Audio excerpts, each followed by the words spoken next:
Assalamualaikum warahmatullahi wabarakatuh. Perkenalkan, nama saya Nurul Aulia Asya dari kelas S6A, Prodi Pendidikan Bahasa Indonesia, Fakultas Bahasa dan Seni, Universitas Indraprasta PGRI. Di sini saya akan menjelaskan materi terkait mata kuliah akhlak dan etika.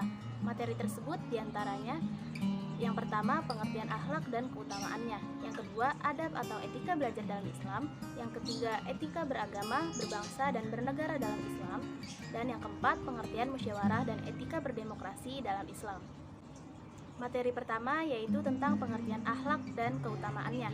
Menurut bahasa, akhlak ialah bentuk jamak dari khuluq, yang berarti budi pekerti, perangai, tingkah laku, atau tabiat. Akhlak juga disamakan dengan kesusilaan dan sopan santun. Menurut Imam Al-Ghazali, pengertian akhlak adalah suatu sifat yang tertanam dalam jiwa seorang manusia, yang dari sifat tersebut akan timbul suatu perbuatan yang mudah atau mudah dilakukan tanpa perlu adanya pemikiran dan pertimbangan lagi. Sedangkan menurut Muslim Nurdin, akhlak adalah sebuah sistem nilai yang dapat mengatur tindakan serta pola dan sikap manusia yang ada di muka bumi.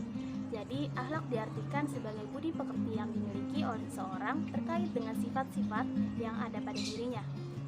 Akhlak dalam Islam dapat dibedakan menjadi dua golongan, yaitu akhlak terpuji dan akhlak tercela. Yang pertama, akhlak terpuji atau akhlakul karimah. Akhlak terpuji sudah seharusnya dipunyai oleh seorang muslim. Seseorang yang memiliki akhlak terpuji atau akhlakul karimah biasanya akan selalu menjaga sikap dan tutur orang lain karena selalu merasa dirinya diawasi oleh Allah Subhanahu wa taala. Dan yang kedua, akhlak tercela atau akhlakul mazmumah. Akhlak tercela atau akhlakul mazmumah sudah seharusnya dijauhi oleh umat muslim karena dapat mudorot bagi dirinya sendiri dan juga bagi orang lain.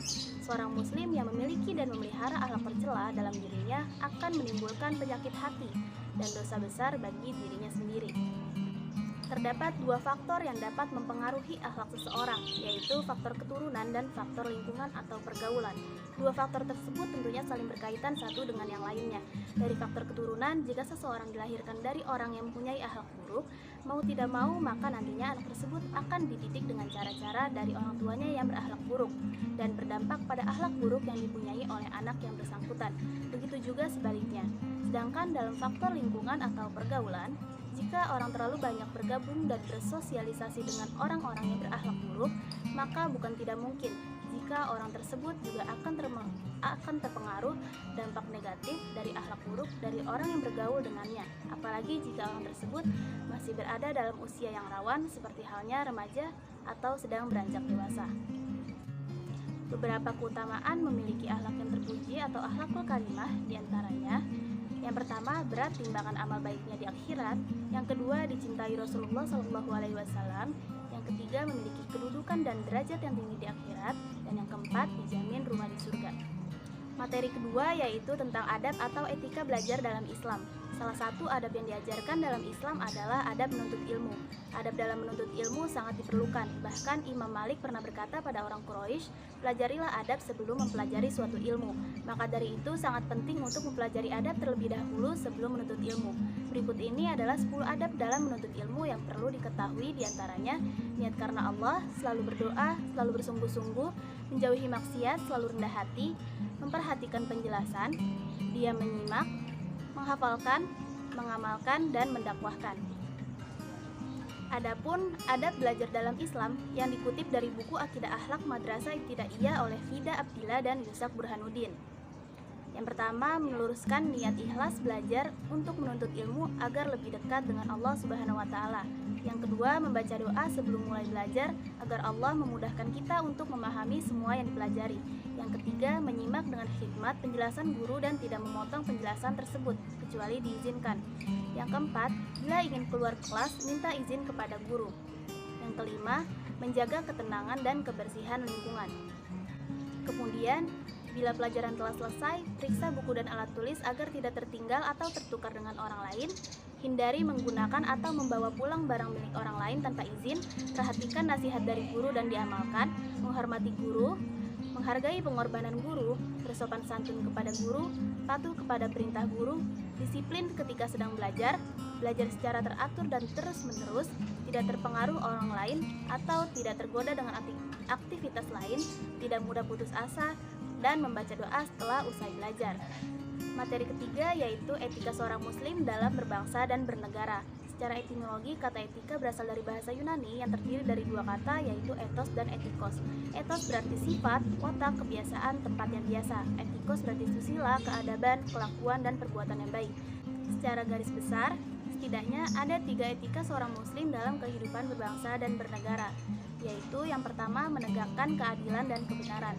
Dalam kehidupan, kebenaran dan keadilan adalah sesuatu yang paling dicari oleh setiap manusia. Bahkan kehidupan manusia itu sendiri disebut sebagai proses dalam mencari keadilan dan kebenaran. Islam adalah agama yang akan selalu berpihak kepada keadilan dan kebenaran. Bahkan menegakkan keadilan dan kebenaran adalah kewajiban bagi setiap muslim kapan saja dan di mana saja. Yang kedua, menegakkan nilai-nilai kemanusiaan. Secara genealogis, manusia diciptakan oleh Allah dari jenis yang sama, dari nenek moyang yang sama, dan dari bahan yang sama. Yang ketiga, mewujudkan kemaslahatan umat.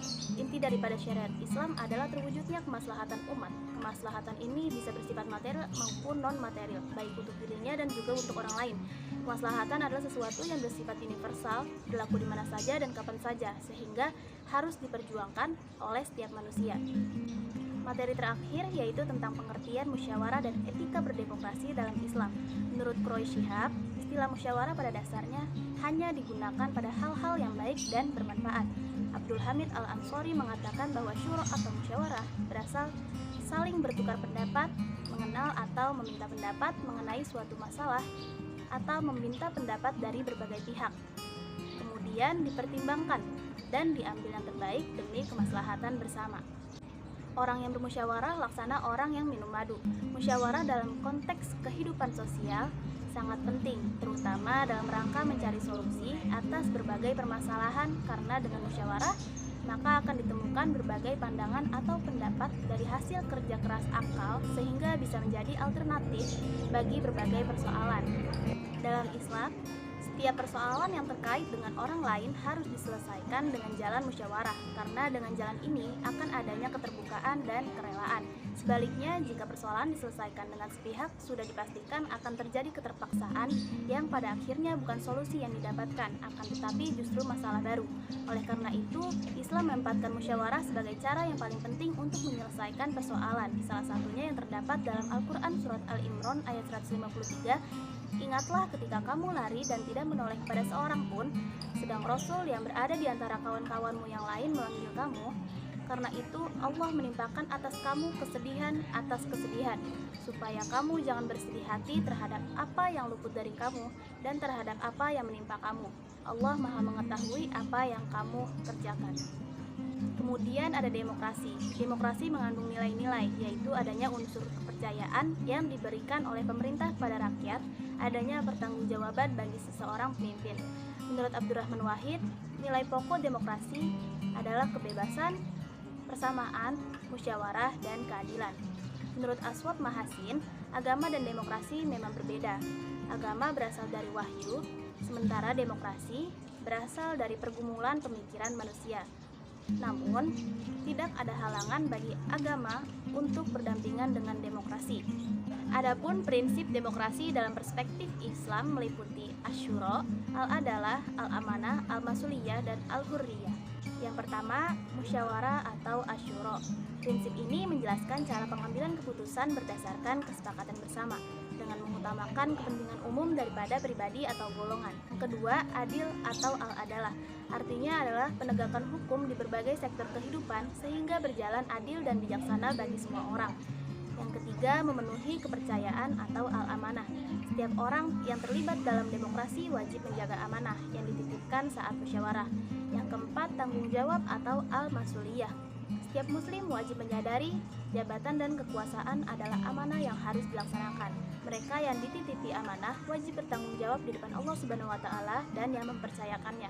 Dan yang terakhir, kebebasan atau al-hurriyah. Bagi seorang muslim, kebebasan wajib diterapkan selaras dengan tanggung jawab. Jangan sampai kebebasan dilakukan tanpa kendali hingga merugikan lingkungan sekitar. Sekian materi yang dapat saya sampaikan. Kurang dan lebihnya mohon maaf. Wassalamualaikum warahmatullahi wabarakatuh.